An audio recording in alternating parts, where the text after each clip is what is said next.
దేవుని మాట కార్యక్రమానికి ప్రతి ఒక్కరిని ప్రేమపూర్వకంగా ఆహ్వానిస్తూ ఉన్నానండి. దేవుని పెట్ట ప్రతి ఒక్కరికి వందనాలు. నీవు అనుభవిస్తున్న బాధ, నిరాశ, మాటలు, నష్టాలు ఇవన్నీ చూసి ఎందుకు దేవా ఇవన్నీ నా జీవితంలోనే ఇలా జరుగుతున్నాయి అని నువ్వు ఎన్నోసార్లు అడుగుండొచ్చు. కానీ దేవుడు అంటున్నారు, నేను నీ జీవితంలో ఏది కారణం లేకుండా జరగనివ్వట్లేదు. నీ జీవితంలో జరిగేదానికి ప్రతి దానికి ఒక కారణం ఉంది అని దేవుడు సెలవిస్తూ ఉన్నారు. నీవు ఎందుకు ఇన్ని పరీక్షలు ఎదుర్కొంటూ ఉన్నావో, నువ్వు ఎంత ప్రార్థన చేసినా ఎందుకు నీ ప్రార్థనకి జవాబు రావట్లేదో, ఎందుకు అందరూ నిన్ను విడిచిపెట్టేశారో, ఇది ఎందుకు నా జీవితంలోని ఇలా జరుగుతుంది అని నువ్వు అంటూ ఉండగా దేవుడు అంటున్నారు, ఇదంతా నా ప్రణాళికలో గొప్ప భాగ్యమే అని దేవుడు సెలవిస్తూ ఉన్నారు. ఇప్పుడు నీకు అర్థం కాకపోవచ్చు, కానీ నీ పరిస్థితి ఎలా ఉన్నప్పటికీ విశ్వాసాన్ని విడిచిపెట్టొద్దు, ప్రార్థించుట మానొద్దు, నిరాశ చెందొద్దు. తర్వాత ఇదంతా నీకు అర్థమై నువ్వే చెప్తావు, ఇదంతా నా జీవితంలో దేవుడు చేసిన గొప్ప కార్యమే.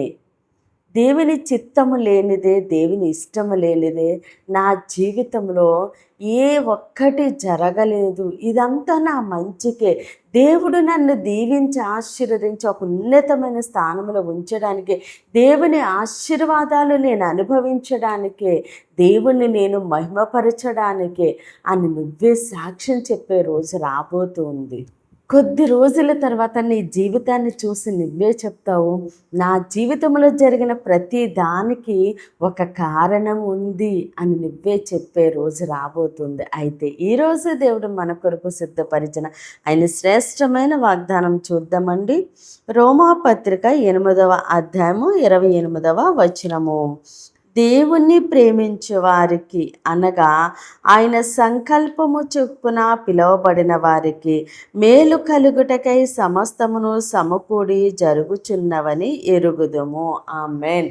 దేవుడి రోజు మనతో మాట్లాడుచున్న మంచి మాట, దేవుణ్ణి ప్రేమించు వారికి సమస్తమును సమకూడి జరుగుచున్నవి. ఆమేన్. దేవుణ్ణి ప్రేమించే వారికి అనగా ఆయన సంకల్పము చొప్పున పిలువబడిన వారికి, ఎవరైతే దేవుని చిత్తానుసారంగా జీవిస్తూ ఉన్నారో, ఆయన ఆజ్ఞలకు లోబడి జీవిస్తూ ఉన్నారో వారి కొరకు దేవుడు ఏం చేస్తున్నారండి, మేలు కలుగుటకై సమస్తమును సమకూడి జరుగుచున్నవి. ఈరోజు మన పరిస్థితి చూసి మనకు అనిపిస్తుంది ఇది కీడు, ఇది మంచిది కాదు అని మనకు అనిపిస్తుంది. కానీ దేవుడు అది మేలు కలుగుటకై, దేవుడు ఎందుకు జరిగిస్తూ ఉన్నారండి, అది మేలు కలుగుటకై సమస్తమును సమకూడి జరుగుచున్నవి అని సమస్తము సమకూరుస్తూ ఉన్నారు. కానీ మనము ఈరోజు ఉన్న పరిస్థితిని చూసి మనం అనుకుంటాము, ఇది కీడు, ఇది మంచిది కాదు, నా పరిస్థితి ఎందుకు ఇలా అయిపోయింది, రోజు రోజుకి నా పరిస్థితి దిగజారిపోతూ ఉంది, నా హృదయం గాయమైపోతూ ఉంది, నా పరిస్థితి రోజు రోజుకి అనేక మందితో మాటలు పడే విధంగానే ఉంది, అవమానంలోనే నా పరిస్థితి వెళ్తూ ఉంది, నేను ఎక్కడ తల ఎత్తుకోలేని పరిస్థితుల్లో ఉన్నాను అని నువ్వున్న పరిస్థితిని బట్టి అనుకుంటావు. కానీ దేవుడు ఏమంటున్నారు, మేలు కలుగుటకై, నేను నీ జీవితంలో మేలుకరమైన కార్యాలు జరిగించడానికే సమస్తమును సమకూర్చి జరిగిస్తున్నాను అని దేవుడు సెలవిస్తూ ఉన్నారు. కాబట్టి మన జీవితంలో ఏది జరిగినా అది మేలుకే అండి. దేవుడు కీడుని మేలుగా మార్చే దేవుడు, మారాను మధురముగా మార్చే దేవుడు, శాపాన్ని ఆశీర్వాదకరముగా మార్చే దేవుడు.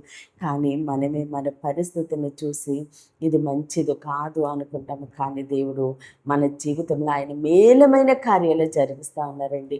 కాబట్టి నీ జీవితంలో జరుగుతున్న ప్రతి దానికి ఒక కారణం ఉంది, అది దేవుని ప్రణాళికలో భాగమే, అది మేలుకే దేవుడు జరిగిస్తూ ఉన్నారు. కాబట్టి మన జీవితంలో ఏది జరిగినప్పటికీ మనము దేవుని స్తుతిందా ఉందామండి. దేవుడు మనల్ని మేలుల చేత నింపుతుండగా సమస్త ఘనత మహిమ ప్రభావాలు మనము దేవునికే చెల్లిందాం. ఈ కొద్ది మాటలు దేవుడు మన వినికిల్లో దీవించి